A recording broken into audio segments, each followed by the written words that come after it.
Oh, it's a very special episode of Unfilter this week. I don't think this one's ever going public. It's just you, me, and the news. We'll kick it off here in just a moment.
So before 277 kicks off, I wanted to play a clip for you that I just like the name of this. I haven't watched it yet, so you and I are going to watch this together. It's called Free Range Parenting, and it's a law that just passed in Utah. Free range parenting. I don't know what this means. I didn't actually get a chance to watch this before the show because I was pretty focused on today's show prep on Syria. But let's watch it together. You, me, and just a few people on the internet. Will. Busy mom Julie Gunlock's been giving her sons, Jack, Henry, and Will, there's a car, Willie. more chances to explore on their own. I want them to be able to roam around the neighborhood, walk to a park that they want to go to. The boys are 11, 9, and 7, and Julie considers herself a so-called free-range parent. Jeez, that's just how I owned the neighborhood. I just was all over the neighborhood, hanging out at friends' houses, going a mile away from home. The thing that I worry about is not that they're in danger. I worry that someone will see them walking and say, oh, this isn't good, and they'll call the police. That is actually, the police thing hasn't happened, but just going to RV parks, which are enclosed, like family-friendly ones, they still don't want your kids free roaming. Not because they're afraid they're going to get in trouble, because these are young, good kids. It's just the liability aspect. There's like a CYA. Proponents of free-range parenting say giving kids independence helps boost their confidence. But critics say it can expose children to serious dangers. Pedophiles. In Virginia, where Julie and her kids live, guidance is on a case-by-case basis. Elsewhere, the rules vary widely. In Illinois, children under 14 can't be left without supervision for an unreasonable period of time. In Oregon, it's age 10. And in Maryland, a child must be at least 8 to stay alone in a house or car. These Maryland parents were investigated and later cleared by child welfare authorities for letting their 10 and 6-year-old walk home alone from a park in 2015. Some things that are not neglect. Utah's new law aims to legalize more leeway for parents. It takes effect next month and says well-cared-for children can travel to school, explore a playground, or stay in the car alone if they're mature enough to handle it. Every child is different. But Child psychiatrist Dr. Helen Egger says balance is key. It is certainly important to give children opportunity to learn and to be free. On the other hand, if you take it to an extreme, then children really can not only feel neglected, but could be neglected. Free-range children. So that's what free-range children is. Okay, I think I'm just about ready, really. I wonder if there's something else we'd want to watch together before we start. I don't know. I think maybe what I'll do is I'll save it till after the overtime because we don't have a particularly long overtime today. We don't really have very much because there's so much that I want to get to in the main show this week. So perhaps we shall start. Yeah. We don't have a big crowd yet, although a lot of people thought we were taking the week off, so that might explain why we don't have a very big crowd. It does make me wonder if perhaps I should play one more clip. I think I'll play one more clip, see if people show up. I'm a little skeptical because we told people we weren't going to be here. Of course, then we had to go and drop bombs in Syria. All right, here we go. Do have Paul Ryan doing something that speakers just don't do. He's abandoning ship after the ship has hit an iceberg and the Republican Party appears to be going down to defeat. So that's big news. One other thing, Mika, that we should talk about and consider this morning. Robert Mueller did not get involved in this investigation, to end up like Ken Starr, starting with a failed land deal and ending up with a relationship with an intern.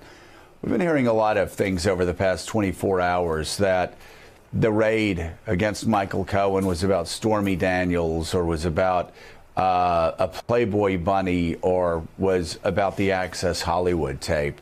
That is highly unlikely. It's more about Michael Cohen. It's more about what Michael Cohen knows, and it's more about what Michael Cohen will lead this investigation to, and what leads the prosecutors in the Southern District of New York to. But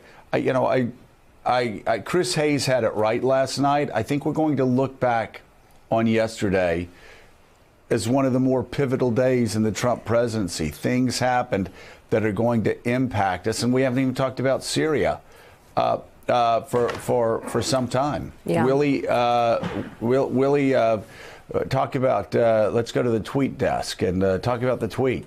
Yeah, the president, while you've been talking here, Joe, just tweeted this, quote, "If I wanted to fire Robert Mueller in December, as reported by the failing New York Times, I would have fired him. Just more fake news from a biased newspaper." Oh, that's wonderful. But, in there, let's break that down. In there is, I would have fired him.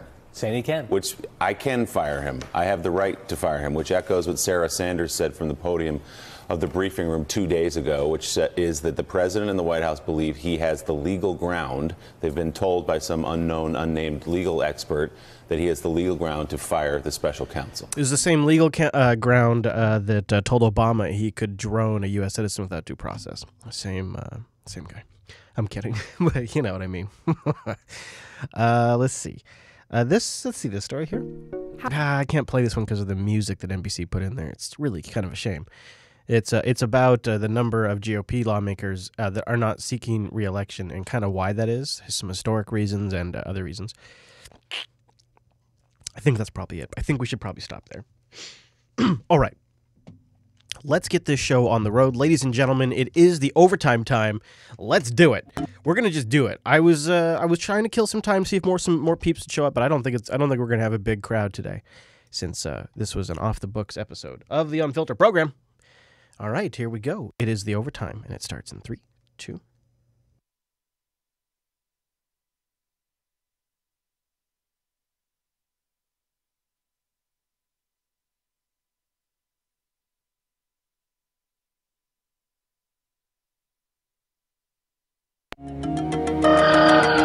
Are you not entertained? Was that not enough for you?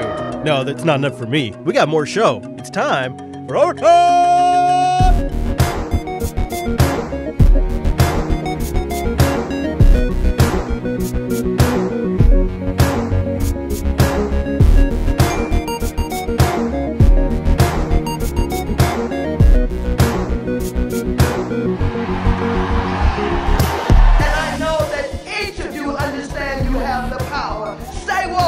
Mommy needs a joint.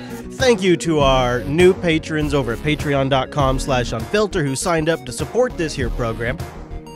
Crystal, Christopher, Michael, Crazy Pyro, Admission Methinks, Jamie, and PCX Mac. You are our new patrons this week. Thank you. You inspired me to get up and make this show, be here even when we had a week off. Thank you so much. Patreon.com/unfilter. The overtime is dedicated to yourselves, and alias that support us over at patreon.com/unfilters. Thank you very much for doing that. Now, we have more to get into this week, so the overtime seems like a great place to do it. You know, the choice of picking what stories to cover, it's just too much. But we did have a bunch of stuff that we have a batch of clips on. So this is what I wanted to at least be able to get to you this week. And the one that's the most in my radar, my field of view, if you will, is James Comey. I got his book. I wasn't going to do it. I'm just sick of these books. You guys know I often will come on the show and do like a book report. I'll read the whole damn book so you don't have to. I wasn't going to do it. A line too far. I had to, after that Donna Brazil book, I really, While you're laughing, the hackers are dropping malware into your system. Yeah, after that book, I had to just, go through a de-cleanse, because then after that, there was another book that I had to ram. It's just it was too much. I said, no, I'm not going to do it. I'm not going to do it. It's just going to be a bunch of, high school drama. But I ended up getting it. So I'm not expecting much. I've listened to a little bit of it. I actually got the audiobook, which turns out is actually read by Comey. Do you think President Trump has been compromised by the Russians? This is James here at a USA Today interview. The much longer version is in the supporters link. It's about 25 minutes. This is a 1-minute cut, though. Do you think President Trump has been compromised by the Russians? I don't know. And these are words I never thought would come out of my mouth about an American president, but it's possible. I'm not saying it's likely. I don't know, and the honest answer is it's possible. It's hard to explain some things without at least leaving your mind open to that being a possibility. What is the possibility that you see? What's the greatest possibility that he was? Well, obviously, the most likely is that he's not. But the reason I say possible is that there's a non-zero possibility that the Russians have some sway over him that is rooted in his personal experience. And I don't know whether that's the business about the activity in a Moscow hotel room or finances or something else. But again, I don't want to overstate it. I'm not saying it's likely. I'm saying, to be honest with you, I have to say it's possible. This is how a lot of his interviews went. And he seems to be the most buddy-buddy with good old George Stephanopoulos over at ABC. Here with James Comey. His new book, A Higher Loyalty, is out today. This is his first live interview since the book's been released, and thank you for coming back right now. I guess you knew this was coming. A lot of reaction from all sides, including a tweet storm from President Trump. I want to focus in on two of the president's tweets because they're the most serious. The president says not only should you have been fired, but that you leaked classified information, lied to Congress under oath. For both of those. And, we've had lots of implications of that. And there does seem to be some truth to it. Comey might not have leaked directly, but he leaked via a good friend of his, which turned out to be a lawyer of his, which turned out to be a lawyer that he knows for a long time who had apparently leaked other stuff for him. So while Comey didn't leak it himself, his buddy lawyer did. Infractions, he says, you should go to jail. Yeah, that is not normal. That is not okay. First of all, he's just making stuff up. But most importantly, the President of the United States is calling for the imprisonment of a private citizen, as he's done for a whole lot of people who criticize him. That is not acceptable in this country. Golly, yeah. So here we have James Comey positioning himself as dad, reminding us how we're supposed to be behaving. I hope people read the book and see why the rule of law is such an important value in this country, and key to that is that the president doesn't get to decide who goes to jail. You think we've gotten too used to these tweets, dulled to what's actually in them? Yeah, I think that's a danger, that we're numb to it. We wake up in the morning and see the president of the United States is accusing people of crimes without evidence and pronouncing them guilty and saying they should be in jail. That should wake all of us up with a start, but there's been so much of it that we're a little bit numb, and that's dangerous. It's dangerous, guys. It's dangerous. He's warning us. It's dangerous. That's part of why he wants you to read this book. It's dangerous. I want to give you a sense of the interview. I'm not going to make you watch all of it. I'll give you some highlights. What are we? I'm the director of the FBI. I'm trying to be outside of politics. I was surprised. Were you nervous? Yes. A lot of me was thinking, oh my God. He had impressively coiffed hair. I confess I stared at it pretty closely. Slightly orange up close. I had A flashback. Very strange. Really weird. People peeing on each other. I don't know the answer to that. I don't know the answer. I honestly never thought these words would come out of my mouth. It's possible, but I don't know. Hit that. Yeah, I don't think so. I don't know. Maybe. I think it's possible. I don't know. I don't think so, but I worried about it constantly. You get an idea of what it's like when Comey goes around and starts talking to people. Of course, there is a bit in his book, not a lot, it's not a lot, but a bit about his appearance. Apparently, he has regrets around that. Hey, so we're back with James Comey. Yeah, he's even gone to The View. Yeah, he's all in. Okay, Director Comey, one thing I wanted to know, when I read the book, you reference Trump's possible self-tanning, the size of his hands, his hair. I understand why you did that, because you've said over and over you were setting the stage, you were taking the reader in the room with you. But as someone that's holding you to a certain standard in this book to show the credibility you tout, this is a higher calling, you know, a leadership, was it worth it when we've seen that all already at the expense of possibly some credibility? Because optically, it's a Trump game to talk about those things. That's what he does. I think you're right. If I had it to do optically and the optics, I'll even use it, I think, optics every now and then, but I almost kind of do it ironically. It's trying to sound smart. Optically, instead of saying this looks bad, instead of saying something just simple, like, boy, that really comes across bad, optically, this is not good. Optically, so weird. Trump game to talk about those things. At least some credibility. Because optically, it's a Trump game to talk about those things. Optically, it's a Trump game. Optically. That's what he does. I think you're right. If I had it to do over again, I wouldn't put that paragraph in, even though just because it gave people a handhold who hadn't read the book to attack the book. And I just want people to read the book so it can be useful to them. Yeah. But that would have made it inconsistent with everything else. One of my heroes was my first boss when I worked in a grocery store. I describe him in great detail, his shoes, his pants, his belt, And so I wasn't trying to pick on him. I really wasn't trying to pick on Donald Trump. I could hear my editor's voice saying, bring the reader, bring the reader. Oh, yeah. And so that's what I'm trying to do. And I wasn't making fun of his hands. In fact, I say in the book, his hands seem normal size to me. I'm not, I really was not. But now that I see... You don't think that's throwing shade at his hand size, though? Yeah, that was not my intention. But I do see people have seized onto that as... So there's some of that. And, you know, people, it's a lot of bitchiness in there. But some have actually taken action based on Comey's book, although not who I think he expected would. Judicial Watch is suing the Justice Department, demanding records of all the communications between the FBI and former Director James Comey related to his new book, which he's out on the circuit pushing as we speak. The lawsuit raises questions about whether Comey is receiving special treatment from the FBI, the effect of which is to give him use of illegally obtained material for his book. And joining us to sort...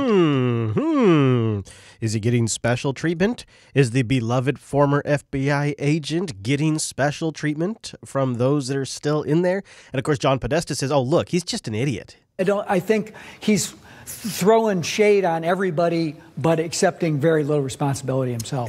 I can't believe this guy has any credibility left at all. He had this message for Hillary Clinton. Listen to this. I even hope Hillary Clinton at least reads those parts of the book, because I think she will walk away saying, you know what, I still think that guy's an idiot, but, you know, he's kind of an honest idiot. And he's trying to do the right thing here. Have you spoken to Hillary Clinton, gotten her reaction to this book? Not since the book, not since his interviews. So how do you think, but you know... No, she doesn't talk to me anymore because I screwed everything up. All right, so let's talk about Korea. Well, specifically, let's talk about the north side of Korea.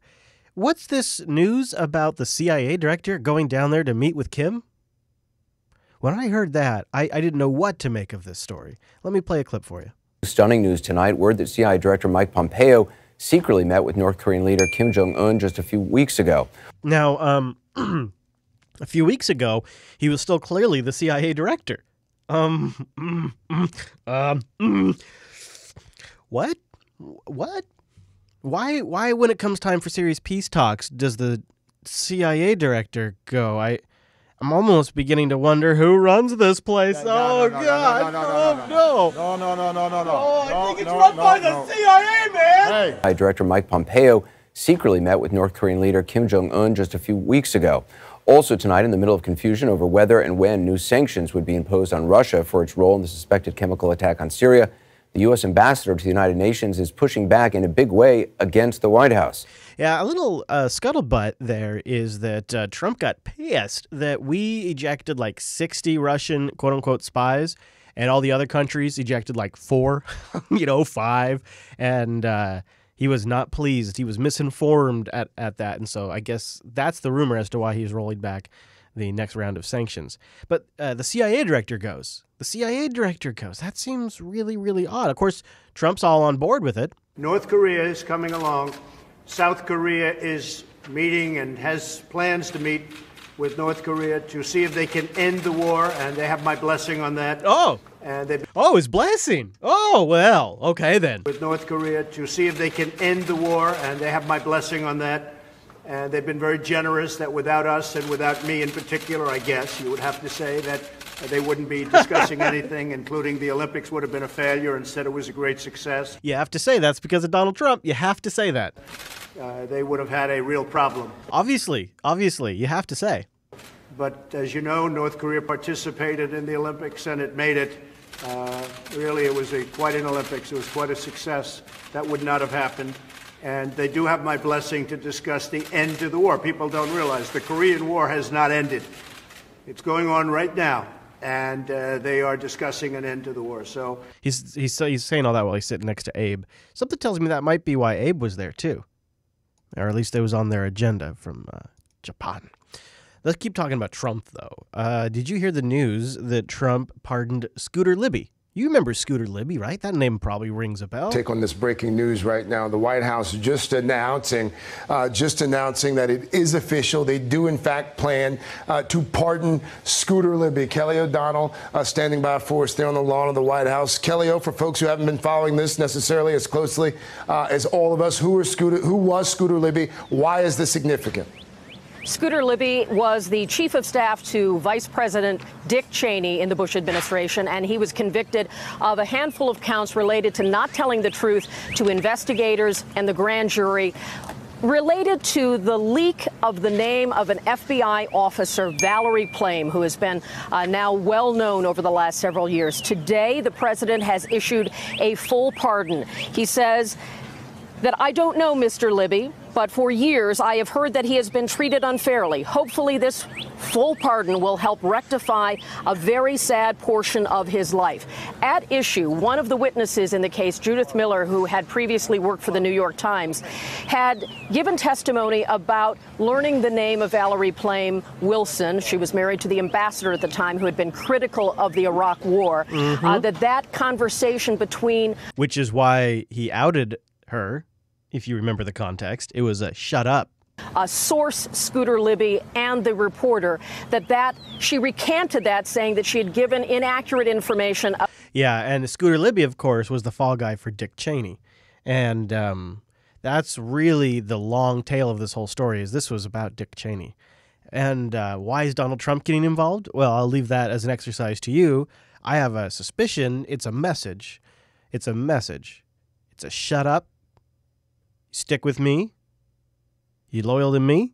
I'll take care of you.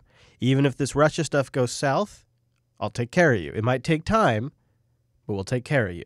I think that's sort of the message there. I'm not sure. I mean, that's just me guessing. How could I know? But why all of a sudden out of the blue is Scooter Libby getting pardoned in the middle of all this?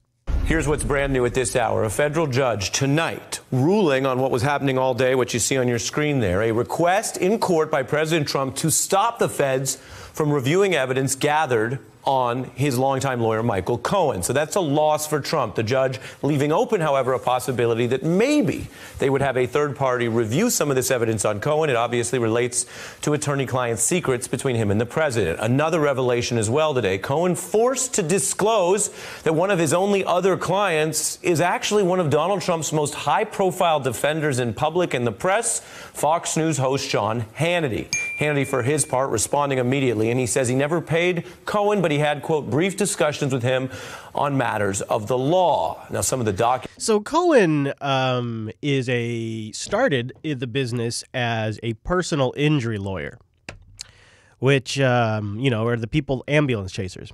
He was an ambulance chaser, and he became Donald Trump's fixer. He fixed things for Donald Trump. He's not a traditional lawyer. He's not a great lawman like Sean Hannity made him out to be in his episode where he says, we were just chatting about real estate. No, that's not how this works. He's a fixer. And he's known for sending people letters that say, if you don't do what we ask, what I'm going to do to you is so fucking disgusting you won't believe it. It's a direct quote. And this is a guy who's a fixer. This is what he does. And he happens to know the law, but he was a personal injury attorney before he became Donald Trump's fixer. He does have some background in real estate. That's how he and Trump came across paths. But let's be honest, the guy's a fixer. And now the question is what did Sean Hannity need fixed? That I don't know. But we know what kind of problems that he's fixed for Donald Trump, and they generally tend to be the ones that involve porn stars or at least Playboy models. Now, we do have a little cyber for you in the overtime. We don't typically do cyber, but you know what? This is an important emergency alert to the entire world. Russia's coming to get you in your home. Now to that new urgent warning about Russian hackers. The U.S. and U.K. are issuing a rare joint statement about a massive attack which is targeting millions of homes and businesses worldwide through the internet and our routers. ABC's Chief Justice Correspondent Pierre Thomas joins us from Washington. Pierre, how worrisome is this? Indeed, Paula, good morning. Today, U.S. law enforcement and Homeland Security officials are warning that Americans again are the victims of Russian government hackers who are secretly exploiting something very close to home. So Russian government hackers are going after your house now via your router. New this morning, the government issuing an urgent alert, warning that state-sponsored Russian hackers have secretly launched a campaign to infiltrate internet routers to commit espionage, steal business and design secrets, and to potentially launch future attacks. They target millions of American companies, small businesses, even your homes. Those routers controlling the flow of internet traffic, now apparently one of the primary gateways for the Russian government to snoop on Americans and potentially shut down services. This is such... Oh, my God. These devices actually make ideal targets. This is a global threat. The simple way to think about it is that once you own the router, you own the traffic. You know, one positive outcome is maybe people will start patching their routers. You know, because really, what they're talking about here is kind of true. You know, these routers don't get updated, and they can be taken over. A lot of them have backdoors and baked-in flaws. We've covered them for years on TechSnap. They are just vulnerable pieces of crap, and then to make matters worse, most average consumers have no idea there's even a firmware update in the first place. There's only a couple on the market that do self-updates, and they're the new ones. So this is a legitimate problem, but I would argue that automated scripts and bots on the internet are a bigger threat than Russian government-sponsored hackers going after your Linksys. Think about it is that once you own the router, you own the traffic that's traversing the router. The new warning coming on the heels of a recent intelligence report that Russian government hacking has targeted a wide range of U.S. critical infrastructure, including the electric grid, nuclear power plants, water treatment, aviation. Security analysts sounding the alarm that we may be on the cusp of cyber warfare. Oh, boy. Imagine, if you would, that during the Cold War, we found out that Soviet military intelligence operatives had placed secret explosives that could take down the electric grid all around the United States. The Russians, in some cases, have gained access to internet router passwords and credentials. Once they're in, they can see your internet traffic, like your emails, and even change content and commandeer your computers, Paula.